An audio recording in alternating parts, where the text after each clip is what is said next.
আজি আলোচনা কৰিবলৈ লৈছোঁ ক্লাছ 7-ৰ লেচন নাম্বাৰ 1 দ্য কম্পিউটাৰ এই চেপ্টাৰটো আলোচনা কৰিবলৈ লৈছোঁ। ইয়াতে কি দিয়া হৈছে কম্পিউটাৰৰ লেচন নাম্বাৰ 1 এই ফাৰ্ষ্টে আলোচনা কৰিবলৈ লৈছোঁ।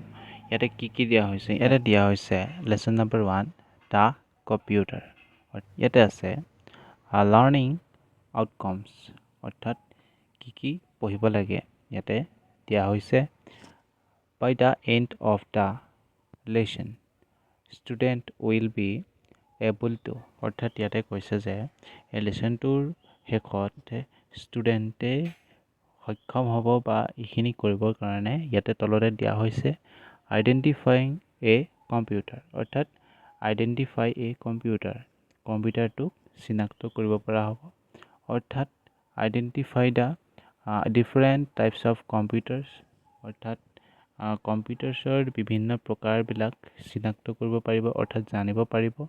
নেক্সট আছে describe a brief history of computer অৰ্থাৎ কম্পিউটাৰৰ বিষয়ে অৰ্থাৎ ইয়াতে কম্পিউটাৰ ইতিহাসৰ বিষয়ে ক'ব পাৰিব ইয়াত অৰ্থাৎ বৰ্ণনা দিব পাৰিব।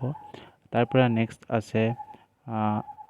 ইয়াতে নেক্সট আছে narrate the various uses of computers in our daily lives ইয়াতে কৈছে যে কম্পিউটাৰৰ যিটো বহুতখিনি ব্যৱহাৰ বিভিন্ন ধৰণৰ ব্যৱহাৰ অৰ্থাৎ বৰ্ণনা কৰিব পাৰিব। আমাৰ যিটো দৈনন্দিন জীৱনত লগা হয় সেইটো তাৰ বিষয়ে এইটো বৰ্ণনা কৰিব পাৰিব। ইয়াতে এনেধৰণে কোৱা হৈছে। ইয়াতে ফাৰ্ষ্ট লেচনটোতে আমাকে কি ইয়াতে জানিব পৰা যাব বা কি ইয়াতে শিকিব পৰা যাব এই গোটেইখিনি আমাক ইয়াতে দিয়া হৈছে আৰু লেচনটোৰ মাজলৈ যোৱা হ'ব আৰু লেচনটো কেনেধৰণে আমি পঢ়িব লাগিব অৰ্থাৎ কি আছে আমি সম্পূৰ্ণ এই ভিডিঅ'ৰ মাধ্যমেৰে শিকোৱা হ'ব অৰ্থাৎ জনোৱা হ'ব।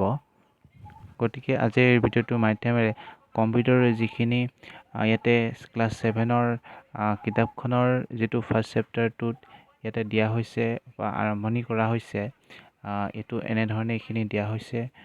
এইখিনি নেক্সট ভিডিঅ'ৰ মাধ্যমেৰে ষ্টেপ বাই ষ্টেপ বস্তুখিনি প্ৰদান কৰা হ'ব বা দিয়া হ'ব।